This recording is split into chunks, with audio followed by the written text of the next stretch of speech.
नमस्कार दोस्तों, मैं गीत रौतेला और आप देख रहे हैं न्यूज पेटी।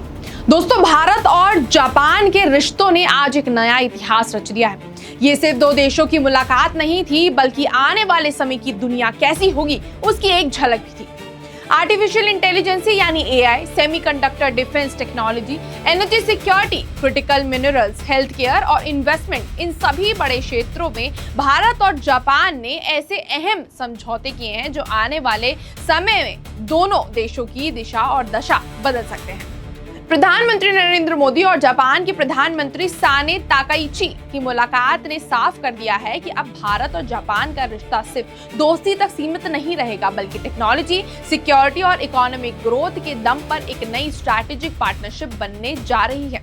नई दिल्ली में आयोजित 16वीं भारत जापान एनुअल समिट के दौरान दोनों देशों के बीच कई महत्वपूर्ण समझौतों पर हस्ताक्षर हुए। इस बैठक का सबसे बड़ा फोकस रहा आर्टिफिशियल इंटेलिजेंस यानी एआई पर। आज पूरी दुनिया एआई की ताकत को समझ रही है और हर देश इस टेक्नोलॉजी में आगे निकलने की दौड़ में लगा हुआ है। ऐसे समय में भारत और जापान का एक साथ आना बेहद महत्वपूर्ण माना जा रहा है। प्रधानमंत्री नरेंद्र मोदी ने जापान के प्रधानमंत्री साने ताकाइची का स्वागत करते हुए कहा कि ये उनकी भारत की पहली आधिकारिक यात्रा है और ये दोनों देशों के रिश्तों के लिए बेहद खास मौका है। प्रधानमंत्री मोदी ने कहा कि साने ताकाइची जापान की पहली प्रधानमंत्री हैं और एक दूरदर्शी नेता है जिन्हें मैं अपनी बहन के तौर पर मानता हूं। उन्होंने ये भी कहा कि जापान का नारा प्रोविंस और भारत का बौद्ध इतिहास दोनों देशों को सदियों पुरानी सांस्कृतिक विरासत से जोड़ता है। यानी दोनों देशों के रिश्ते सिर्फ पॉलिटिक्स या बिजनेस तक सीमित नहीं है, बल्कि इतिहास और संस्कृति की मजबूत नींव पर भी टिके हुए हैं। लेकिन इस बार चर्चा का सबसे बड़ा विषय टेक्नोलॉजी रहा। प्रधानमंत्री मोदी ने साफ कहा कि आने वाले समय में टेक्नोलॉजी पार्टनरशिप ही भारत और जापान के रिश्तों की सबसे मजबूत नींव बनने वाली है।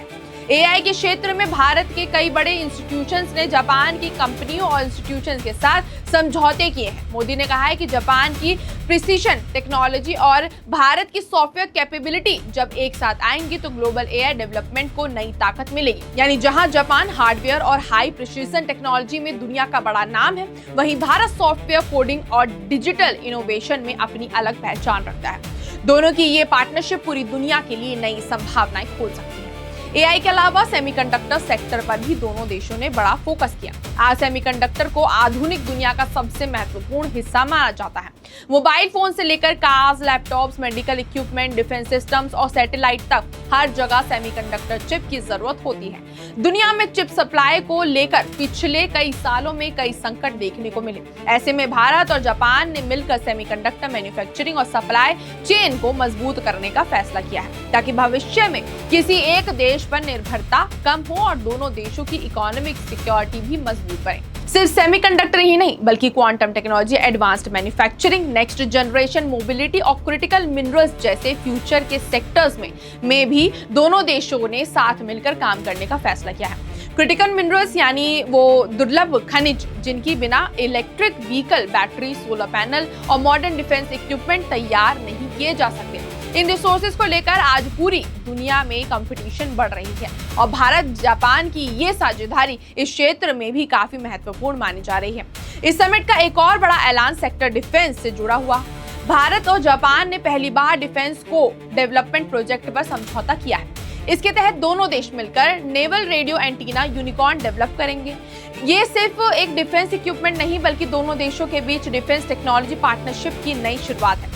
प्रधानमंत्री मोदी ने कहा कि ये प्रोजेक्ट दोनों देशों के बीच रक्षा सहयोग में एक नया अध्याय खोलेगा। अब भारत और जापान सिर्फ रक्षा उपकरण खरीदने बेचने तक सीमित नहीं रहेंगे, बल्कि नई डिफेंस टेक्नोलॉजी को मिलकर विकसित करेंगे, जिससे मैरीटाइम सिक्योरिटी यानी समुद्री सुरक्षा और इंडो पैसिफिक रीजन में स्टेबिलिटी को भी मजबूती मिलेगी। दोनों देशों ने हेल्थ केयर सेक्टर को भी अपनी प्रायोरिटी में रखा।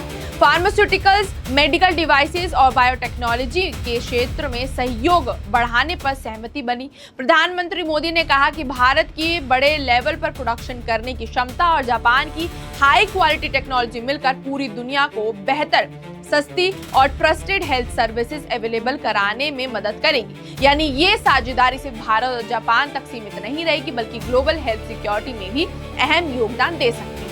इकोनॉमिक पार्टनरशिप भी इस बैठक का बड़ा हिस्सा रहे। प्रधानमंत्री मोदी ने बताया कि पिछले एक साल में भारत और जापान के बीच करीब 120 नए बिजनेस एग्रीमेंट्स हुए हैं, जिनसे 10 अरब डॉलर से ज्यादा तक का जापानीज इन्वेस्टमेंट भारत में आएगा। इसके साथ ही दोनों देशों ने अगले 10 सालों में भारत में 10 ट्रिलियन येन के जापानीज इन्वेस्टमेंट का एम्बिशियस टारगेट भी पूरा किया है। इतना ही नहीं, भारत में काम कर रही जापानी कंपनियों की संख्या को भी नेक्स्ट डिकेड्स में दोगुना करने का टारगेट रखा गया है। इसका सीधा फायदा भारत में रोजगार, उद्योग, नई फैक्ट्रियों और आधुनिक टेक्नोलॉजी के रूप में देखने को मिल सकता है। एनर्जी सिक्योरिटी के क्षेत्र में भी दोनों देशों ने एक बड़ा कदम उठाया है। इंडिया जापान बायोगैस इनिशिएटिव के तहत पूरे भारत में 1000 बायोगैस और ऑर्गेनिक फर्टिलाइजर्स प्लांट्स लगाए जाएंगे। इससे क्लीन एनर्जी को बढ़ावा मिलेगा, किसानों को एडिशनल इनकम का सोर्स मिलेगा, ऑर्गेनिक फार्मिंग और मजबूती मिलेगी और ग्रामीण क्षेत्रों में रोजगार के नए अवसर भी पैदा होंगे। साथ ही ये पहल भारत के क्लीन एनर्जी मिशन को भी आगे बढ़ाएगी। बैठक में इंडो पैसिफिक रीजन पर भी विस्तार से चर्चा हुई। प्रधानमंत्री मोदी ने कहा कि भारत और जापान दोनों दुनिया की सबसे बड़ी लोकतांत्रिक और मार्केट इकोनॉमिक्स में शामिल हैं। दोनों देशों की प्रायोरिटी एक ऐसा इंडो पैसिफिक क्षेत्र बनाना है जो फ्री, सेफ, रिच और रूल्स बेस्ड ऑर्डर पर आधारित, यानी ऐसा क्षेत्र जहां अंतर्राष्ट्रीय कानून का सम्मान हो, सीवे सेफ रहे और सभी देशों को समान अवसर मिले। कुल मिलाकर देखा जाए तो भारत और जापान के रिश्ते अब सिर्फ मेट्रो प्रोजेक्ट, बुलेट ट्रेन या इंफ्रास्ट्रक्चर डेवलपमेंट तक सीमित नहीं रह गए हैं। अब वो साझेदारी artificial intelligence, semiconductor, defence technology, health care, clean energy, investment, economic security और रीजनल स्ट्रैटेजी जैसे फ्यूचर के सबसे इंपॉर्टेंट सेक्टर्स तक पहुंच चुकी है। एक्सपर्ट्स का मानना है कि बदलती ग्लोबल कंडीशंस में ये पार्टनरशिप सिर्फ दोनों देशों के लिए ही नहीं बल्कि पूरे इंडो पैसिफिक रीजन और ग्लोबल इकोनॉमी के लिए भी बेहद अहम साबित हो सकती है। अब देखने वाली बात होगी कि आज जिन समझौतों पर एग्रीमेंट हुए हैं वो आने वाले टाइम पर जमीन पर कितने तेजी से उतरते हैं। लेकिन इतना तय है कि भारत और जापान ने मिलकर फ्यूचर की टेक्नोलॉजी, सिक्योरिटी और इकोनॉमिक डेवलपमेंट की दिशा में एक बड़ा कदम जरूर बढ़ा दिया है। फिलहाल इस खबर में इतना ही। आप बने रहिए न्यूज़ पेटी के साथ। धन्यवाद।